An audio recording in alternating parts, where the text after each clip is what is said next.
Have you ever felt that music could cross invisible borders, even those between species?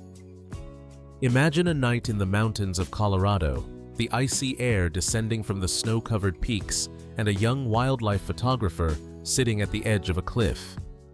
In his hands there is no camera but a wooden flute. He blows gently, and the notes float in the air as if they were fragments of the moon. And then the unexpected happens. A howl answers from deep within the forest. It is not an echo. It is not a coincidence. It is someone listening. It is a wolf. Today, I'm going to tell you a story that seems taken from a legend, but was born from a real encounter. The story of a man and a wolf who against all odds found a common language: music and the moon. But before I continue, let me ask you, would you stay to hear a story that could change the way you look at wolves forever? If your answer is yes, don't forget to subscribe to this channel and support wolf conservation, because every story we share is a reminder that nature still holds secrets that can surprise us. The first time the photographer heard that howl, he didn't know what to think. His heart raced and a shiver ran down his spine. He knew the sounds of the forest, the crack of branches under the deer, the beating wings of owls, the wind whistling through the pines. But this was different. This was a call. And the most incredible thing was that it did not come from just any wolf, but from one he himself had rescued years before, when it was only a pup caught in an illegal snare. No one in the village believed him. Wolves don't come back, they told him. If you set it free, it's already part of the forest. And yet, every time he played his flute under the full moon, the howl returned. It was as if the wolf and the man had signed a silent pact, an invisible bridge between two worlds that normally never touch. Picture that scene for a moment. The mountain bathed in moonlight, the cold wind descending from the peaks, the silhouette of a wolf standing tall on a rock, and a man sitting with a flute in his hands. Two different voices meeting in a single melody. What happened afterward not only defied logic, but changed the photographer's life forever. Because this strange nocturnal ritual turned into a friendship no one could have anticipated. And what occurred one particular night under the brightest winter moon left everyone speechless. His name was Alejandro Torres, although in the world of wildlife photography, few called him by his first name. Everyone simply knew him as Torres, the man who spent more nights in the mountains than in his own home. He was 32 years old, with an unkempt beard and dark eyes that always seemed to be searching for something beyond the horizon. He did not come from a family of artists. In fact, he had been born in a small mining town in Colorado, where his father worked in a quarry and his mother in an elementary school. From childhood, however, he had felt an irresistible pull toward the forests and the animals that lived within them. It wasn't until he was 18 when he bought his first second-hand camera that he discovered how to turn that fascination into a purpose. Through photography, he could capture the magic of a moment, an eagle spreading its wings over a frozen lake, a deer crossing the road at dawn, a bear sniffing among the pines. But more than images, what he sought were stories. Stories that spoke of the fragility and greatness of the wild world. The setting for this story could be none other than the forests and mountains of Colorado.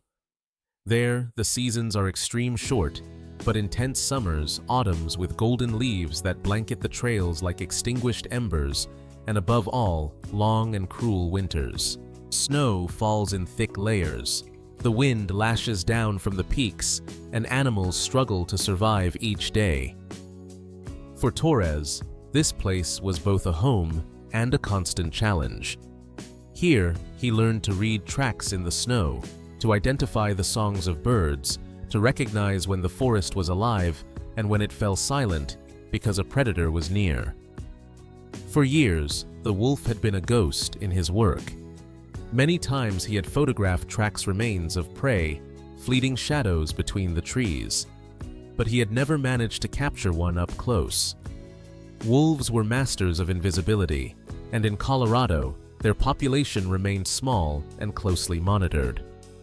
They were feared by some ranchers, admired by biologists, and nearly impossible to see for most. For Torres, the wolf represented a mystery, a spirit of the forest that revealed itself only when it wished. The first time he heard about a pup caught in a snare was by accident. He was in a town cafe reviewing his photographs when two rangers came in speaking quietly. They found it near the East Creek, one said. A pup only a few months old. If we don't get it out soon, it won't make it through the night. That phrase was like a gunshot in Torres's mind. He didn't hesitate. He stood up, gathered his camera, and followed them out without thinking too much about what he was doing. The place was as inhospitable as it was beautiful. A narrow valley between mountains blanketed with snow and twisted pines that seemed to claw at the sky. There, among the frost, lay a small gray wolf, its leg trapped in a rusted snare. Its eyes shone with fear and pain.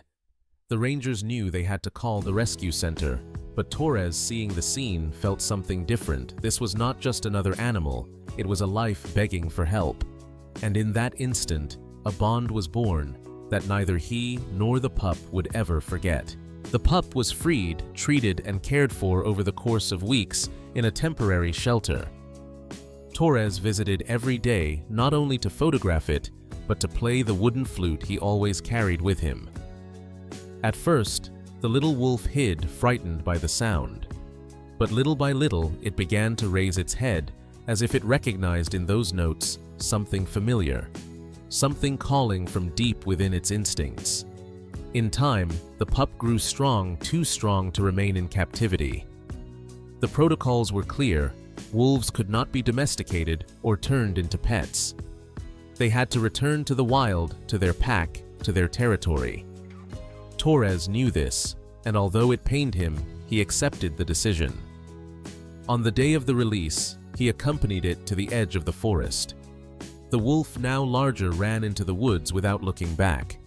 For Torres, it was like losing a friend. What no one imagined was that this would not be the end, but only the beginning. Because in the nights that followed, when Torres sat to play his flute under the moon, a howl answered from the distance. At first, he thought it was coincidence. Then, he understood it was him. The very pup he had saved. A wolf that did not forget. From that moment on, Torres's nights in the mountains were never the same. He no longer felt alone when he carried his flute into the silence of the forest.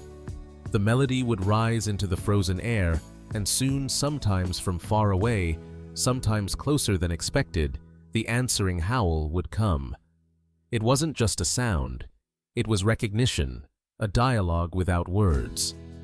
Torres began to notice patterns. The wolf's responses were stronger on nights of a full moon, softer when the winds howled through the pines, almost playful when spring returned and the forest pulsed with life.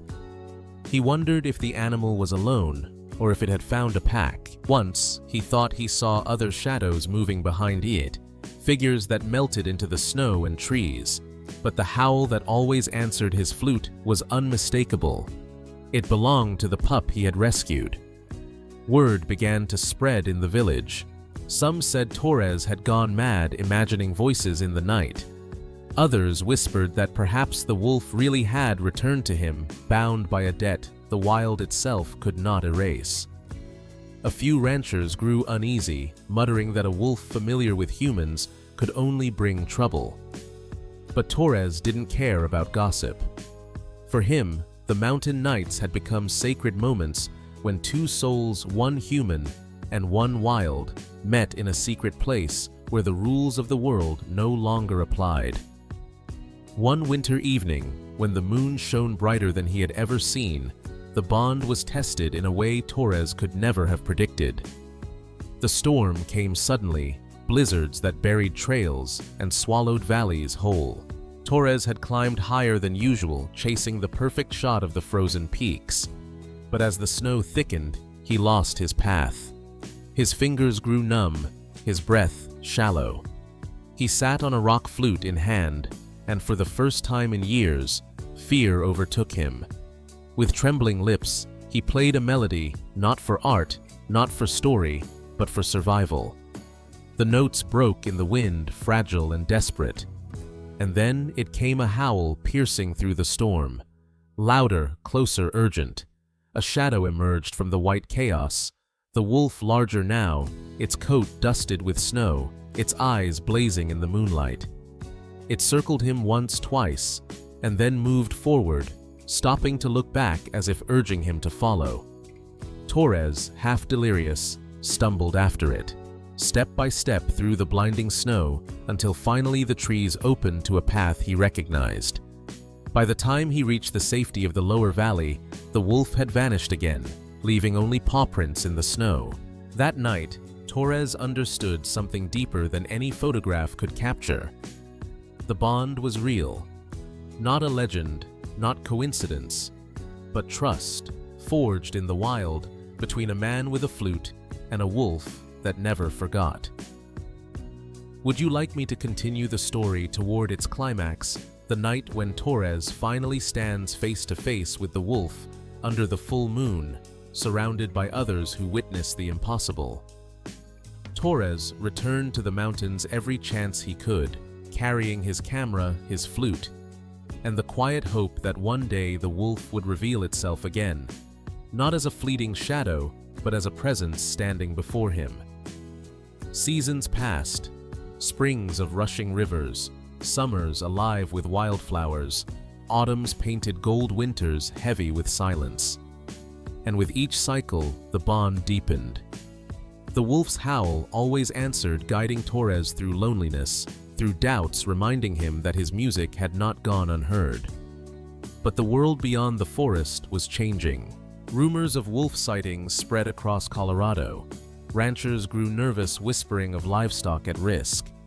Wildlife officials debated new management plans, some calling for stricter protections, others for control measures. For Torres, these discussions weren't abstract. They were about his wolf, the one he had once cradled as a frightened pup. He knew if others discovered the connection, it could place the animal in danger. Then came the night of the Luna de Hilo, the brightest full moon of winter. Torres had climbed to his usual cliffside, flute in hand. The air was so cold it cracked in his lungs. He played slowly at first, letting the notes drift across the valley like silver threads. And then, not just one howl answered, but many. A chorus layered and haunting rising from the forest floor. Torres froze breath, catching. The wolf was no longer alone. Moments later, they appeared, figures moving through the snow, silent as shadows a pack. Their eyes glowed in the moonlight, pelts shimmering with frost. And at the front, taller, stronger, with a scar faintly visible on its leg, stood the wolf he had saved. Torres lowered his flute, heart pounding. For the first time, the wolf did not stay distant. It stepped forward, closing the space between them. The pack held back, watching. The mountain itself seemed to hold its breath. When the wolf finally stopped only a few meters away, Torres could see its breath steaming in the cold, its gaze locked on his. Man and wolf face to face. Then something extraordinary happened. Torres lifted his flute again, and instead of retreating, the wolf tilted back its head and howled, not in answer, but in harmony. The pack followed their voices, blending with the melody, until the valley shook with a song older than language itself. A song of survival, of memory, of two worlds colliding under the full moon. From that night on, the legend of Torres and the wolf spread far beyond the village. Some dismissed it as fantasy, others swore it was proof of nature's mysteries. But Torres knew the truth. It was not legend, not myth. It was friendship. A reminder that even in a world divided by fear, music could build a bridge where none should exist. Months went by, and for Torres, life carried on as usual. Trips into the forest, long hours waiting silently behind the lens, solitary nights in makeshift cabins. Yet something continued to unsettle him. Each time he played his flute under the full moon, a howl answered, always distant, always brief, like a sign that the bond still lived. One autumn night, as reddish leaves fell like embers over the damp ground, Torres decided to test how far that bond could go. He walked deep into the forest with the flute in hand, no camera, no backpack, guided only by instinct. The air smelled of wet earth and pine resin. The silence was profound, broken only by the crunch of his boots. He stopped in a clearing bathed in moonlight. Closing his eyes, he raised the flute to his lips and played the melody he had repeated so many times before. The sound stretched like an invisible thread through the trees. And then it happened. First the echo of his music, then a howl. Closer than ever. Torres opened his eyes and saw it. Before him, at the edge of the clearing, stood a young wolf strong with silver-gray fur that gleamed beneath the moon. There was no doubt it was the pup he had once saved. Its amber eyes fixed on him not with fear, but with a recognition that shook Torres to his core. A knot formed in his throat. His heart told him this was not chance but destiny calling again. The wolf did not approach immediately. It took cautious steps, sniffing the air. Torres, aware that any sudden movement could break the fragile magic, remained still. He played again, softer this time, as if each note were a caress. The wolf tilted its head and then let out a long, deep howl. A response. A conversation between two beings who otherwise would never share a language. Torres smiled, tears glistening in his eyes. He knew he could not touch the wolf, nor dream of taking it with him. But the moment was worth more than any photograph. It was a living memory carved into his skin and soul. For several minutes they stayed that way, man and wolf music, and howl, moon, and forest. Until the animal, as if understanding it, had fulfilled its part, turned and melted back into the darkness. Torres remained alone in the clearing, with the echo of the howl reverberating in his chest. That night marked a turning point. The initial fear, that natural instinct to distrust predators, was transformed into admiration and respect. Torres realized what he felt was no longer mere curiosity of a photographer. It was a commitment, a silent promise to continue protecting even from afar the wolf that had marked his destiny. The encounters repeated themselves. Each full moon, Torres played his flute in the same clearing, and each time the wolf came. Never too close, never too far. It was as if they had drawn an invisible border both respected, and within that border, they built an improbable friendship, woven of sounds and shared silences. Yet not all feelings were peaceful. Sometimes Torres wondered how long this would last. Wolves grow, form packs fight for territory. What would happen when the young wolf found its own? Would it forget the man who had saved it? Or would it keep returning, drawn by the call of the flute? These doubts accompanied him each night like inevitable shadows. One dawn, Torres decided to bring his camera, not to capture an image to publish, but to preserve a personal record. He set up the tripod in silence, set the timer, and when the melody began, the wolf appeared. The camera captured an almost unreal instant, the man playing the flute, and in the background, the wolf howling under the moon. That photograph was never made public, but it became his most precious treasure. For Torres, it was no longer about his career or the pursuit of the great shot. It was something deeper, the certainty that he had found a kindred spirit in the wild heart of the forest. That year, winter came early to Colorado. Snow smothered the trails like an unyielding shroud, and rivers froze under heavy layers of ice. For many, it meant the end of movement. For animals, the ultimate trial. For Torres, it was the chance to see how far his bond with the wolf could go. The first time he returned to the clearing in a storm, he could barely see a few meters ahead. The blizzard lashed his face, the cold pierced his bones. Still, he blew the flute. He thought no sound could travel in such chaos of wind and snow, but it did. A howl answered weak at first, then stronger, and from the white shadows emerged the wolf's silhouette. Torres's heart nearly burst from his chest. The animal had survived. Its coat was thicker, its muscles more defined, but its eyes still carried that same spark of recognition. Beneath the storm, man and wolf met again, as if winter itself didn't exist. The following days grew harsher. In his cabin, Torres heard distant howls each night, not just from his wolf, but from others. Packs moved through the valley, hungry hunting elk and deer. That increased the danger. A lone man exposed in disputed territories had no chance. Yet curiosity kept him near. One night, returning from the clearing, Torres slipped on the ice and struck his leg against a rock. Pain seared through him. He could barely walk. He tried to crawl back to the cabin, but the cold was unbearable. Then, through the wind's wail, he heard a howl.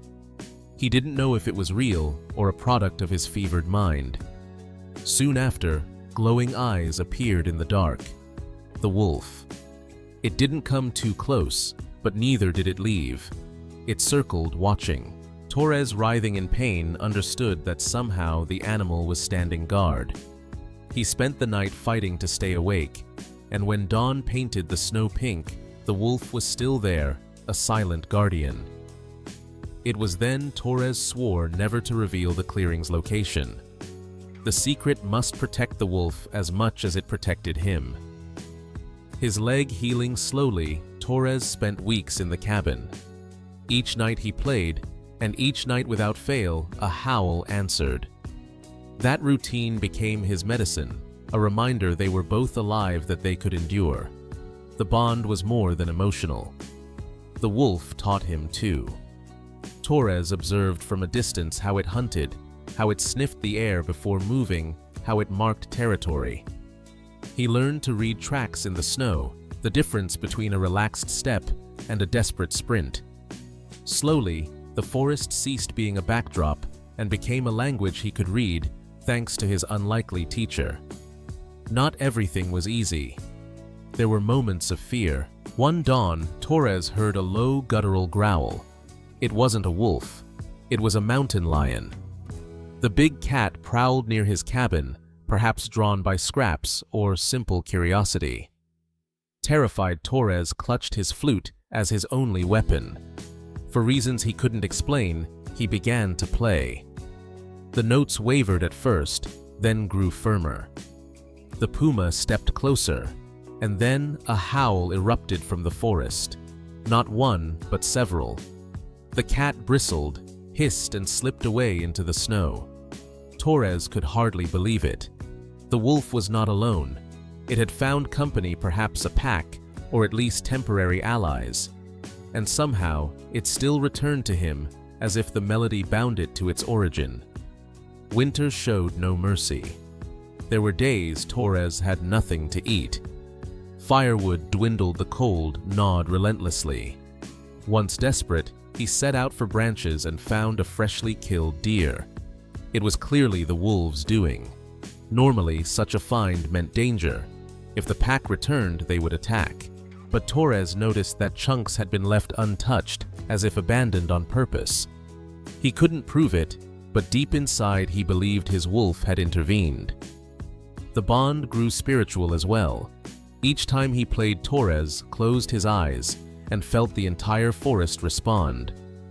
The howl was not just an animal's, it was a spirit, a force that embraced him, gave him strength to endure isolation, pain, and loneliness.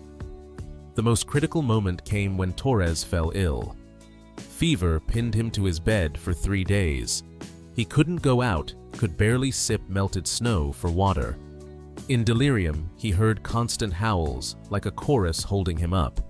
When he finally rose weak but alive, he staggered to the clearing and played. The response came clear and strong. Torres wept. Somehow the wolf had been with him even in his most intimate struggle.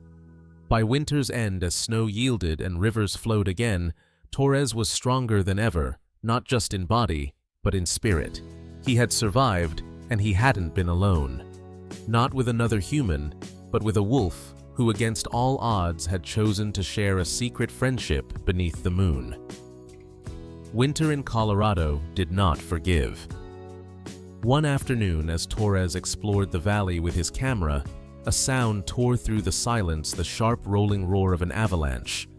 The mountain shook under his feet.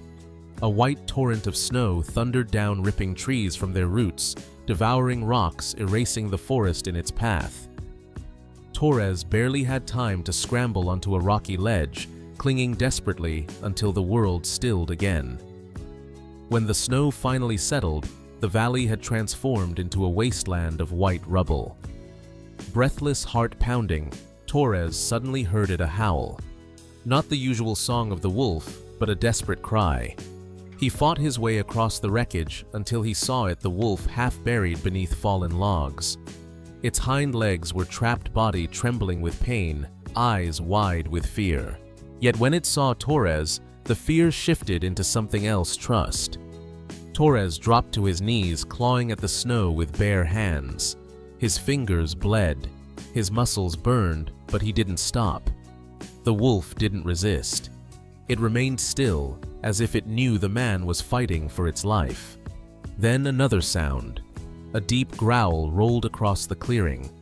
Torres turned and froze. Out of the shadows lumbered a massive brown bear, its fur damp, its eyes burning with hunger. The avalanche had destroyed its den, and now it was searching for prey. Terror coursed through Torres. He had no weapon, only his flute. Hands shaking, he lifted it and blew. The melody came out weak at first, broken by exhaustion. The bear advanced closer, growling. Torres closed his eyes, forced himself to blow harder, pouring every ounce of breath into the notes. And then the wolf howled, trapped, wounded, but defiant. The sound split the valley. A moment later, other howls answered from the distance, a chorus fierce and unyielding. The bear hesitated, ears flicking nervously. Then, with a final snort, it turned and vanished into the forest. Torres gasped in relief. He returned to digging his body, trembling, until at last he freed the wolf's legs. The animal staggered upright, injured but alive. For a heartbeat, they stood face to face, both exhausted, both scarred. The wolf stepped close enough for Torres to feel its hot breath on his skin. No touch was exchanged, but the message was clear: we survived together. That night, Torres limped back to the clearing with torn hands and aching limbs. He lifted his flute, and the wolf, still limping, raised its head. Music and howl rose as one, an anthem of victory, of resilience, of a bond beyond imagination. But their secret could not remain hidden forever. Word spread through the villages. Ranchers whispered of wolves too close to cabins, of strange howls at night. Wildlife officers grew concerned. One afternoon, an official knocked on Torres's cabin door. "Mr. Torres," he said gravely, "we've received reports of your interaction with a wolf. You must understand this is illegal. Wolves must remain wild. If you continue, there will be consequences." Torres defended himself. No cages, no chains, no food given. The wolf returned by its own will. But laws did not speak of melodies or silent friendships. They spoke of safety risk and boundaries. The pressure mounted. Ranchers demanded patrols. Some called for traps. Newspapers published articles, "The photographer who plays with wolves." Some called him reckless, others a hero.